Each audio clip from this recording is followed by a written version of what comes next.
नमस्कार विद्यार्थी मित्रांनो, ग्रामर ए टू झेड या चॅनलमध्ये आपल्या सर्वांचं सहर्ष स्वागत आहे। या चॅनलच्या माध्यमातून इयत्ता 5वी ते 12वी परीक्षेसाठी अत्यंत उपयुक्त असणारं ग्रामरचे जे टॉपिक्स आहेत ते इथं तुम्हाला व्हिडिओच्या माध्यमातून शिकवले जातील।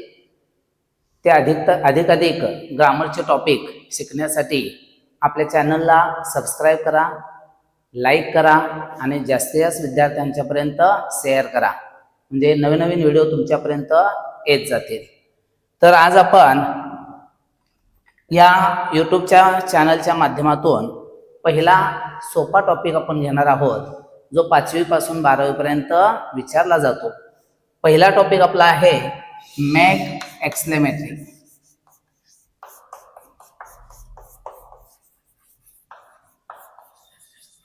अतिशय सोपा आणि सहज मार्क मिळवून देणारा हा टॉपिक आहे। तर एक्सक्लेमेटरी म्हणजे काय? तर एक्सक्लेमेटरी म्हणजे उद्गारार्थी वाक्य। परीक्षेला बघा आपल्याला विधानार्थी वाक्य दिलं जातं आणि त्याचं उद्गारार्थी वाक्य बनवण्यास सांगितलं जातं।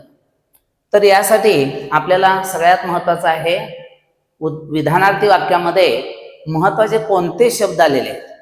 तर पहा, वाक्यामध्ये जर व्हेरी हा शब्द असेल तर उद्गारार्थी वाक्य सुरुवात आपण हाऊ या शब्दानं करायचं आहे। तसेच वाक्यामध्ये जर अँड किंवा व्हेरी हे जर विशेषणापूर्वी जर आलेले असतील, त्यातलं कोणतंही येईल, अँड येईल किंवा व्हेरी येईल, हे विशेषणापूर्वी जर आलेलं असेल तर वाक्याची सुरुवात आपल्याला व्हॉट न करायचे। म्हणजे पहा, इथं आपल्याला उद्गारार्थी वाक्यासाठी दोन शब्द महत्वाचे, हाऊ आणि व्हॉट। हाऊ न कधी सुरुवात करणार? वाक्यात व्हेरी असेल तर, आणि व्हॉट न कधी करणार? वाक्यामध्ये अँड किंवा व्हेरी असेल तर। आता उद्गारार्थी वाक्य हे महत्वाचं कशासाठी वापरतो आपण? तर आपल्या भावना अधिक तीव्रपणे, भावना म्हणजे काय? आनंद असेल, दुःख असेल, आश्चर्य असेल, भीती असेल, ह्या भावना आपल्याला अधिक तीव्रपणे मांडण्यासाठी ह्या वाक्यरचनेचा वापर करायचा आहे। तर त्यासाठी बघा, व्हेरी असेल तर हाऊ न सुरुवात करा, अँड व्हेरी असेल तर व्हॉट न सुरुवात करायचं आहे। आता याचं आपण एक्झाम्पल बघूया। तसेच पहा, याच्यामध्ये आणखीन काही शब्द असतात, फक्त हे दोनच शब्द असतील असं नाही, तर याच्यामध्ये आणखीन कुठले शब्द असणार आहेत? तर पहा, very, very, extremely, immensely, greatly, so, too आणि मच हे शब्द वाक्यात असू शकतात। ह्या सगळ्या शब्दांचा अर्थ जवळजवळ सारखाच, म्हणजे खूप अत्यंत असा आहे। हे सर्व शब्द आपल्याला काय करावे लागतात? काढून टाकावे लागतात। ह्या बॉक्स मधले जे शब्द आहेत हे आपल्याला माहित असणं आवश्यक आहे।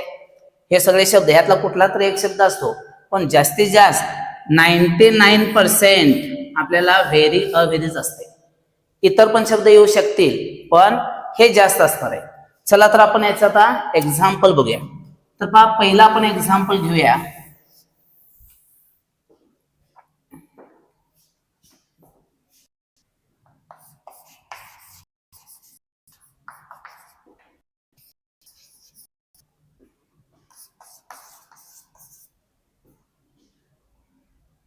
नथो इज व्हेरी पुअर।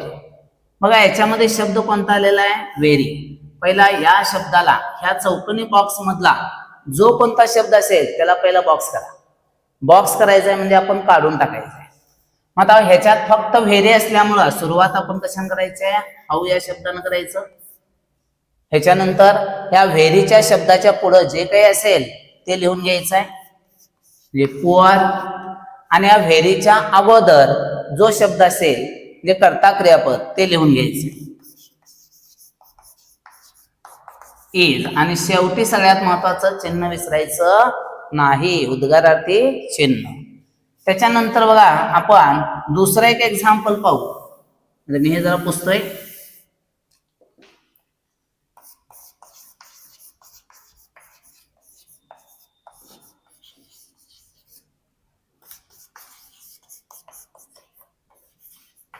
उदाहरणार्थ बघा, Deepa was a very pretty girl. हे वाक्य आहे विधानार्थी. विधानार्थी म्हणजे काय, ज्याची सुरुवात कर्त्यानं झालेली असते. नथू इज, दीपा वॉज कर्त्यानं झालेला आहे आणि शेवटी फुलस्टॉप असतो, त्याला विधानार्थी आपण म्हणणार. याचा आपल्याला आता उद्गारार्थी करायचा आहे. तर आपल्याला काय करावं लागेल, पहिल्यांदा जो शब्द आहे अव्हेरी आलेला आहे, त्यामुळे याची सुरुवात करायची आहे व्हॉट अ या शब्दानं.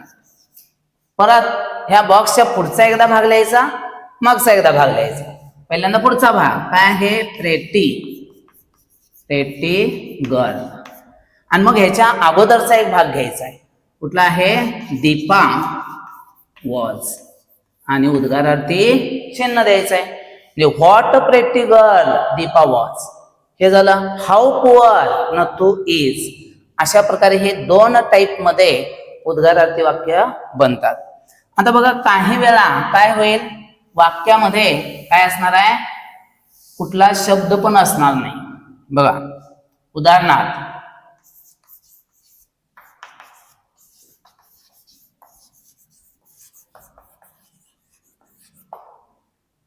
C is rich and proud.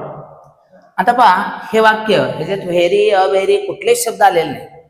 मग ते असतील, जर वाक्यात वापरले असते तर कुठे येतात, विशेषणापूर्वी इथं वापरलेलं असतं, इथं दिलेलं नाही, आणि शेवटी आपण काय करतोय, काढूनच टाकतोय. त्यामुळं आलं तर कर्ता क्रियापद, ह्याच्यानंतर इथं व्हेरी अव्हेरी येऊ शकतं, बरोबर, दिलेलं नाही.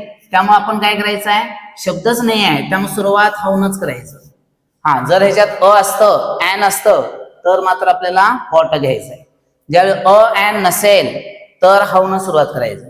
त्याच्यानंतर आपल्याला विशेषण म्हणजे कर्ता क्रियापद, त्याच्यानंतर विशेषण असतात, तर हे विशेषण सगळे लिहून घ्यायचं, रिच अँड प्राऊड. आणि मग परत कर्ता क्रियापद शेवटी लिहायचं, सी इज, आणि उद्गारार्थी चिन्ह. हे शब्द असतील तर सगळ्यात सोपं आहे.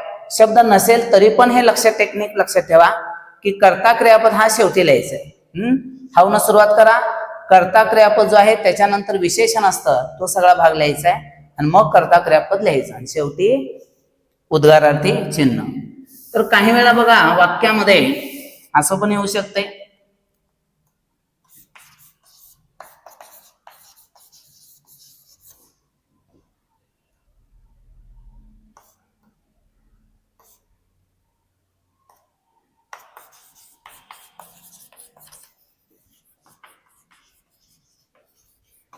He is a very important person.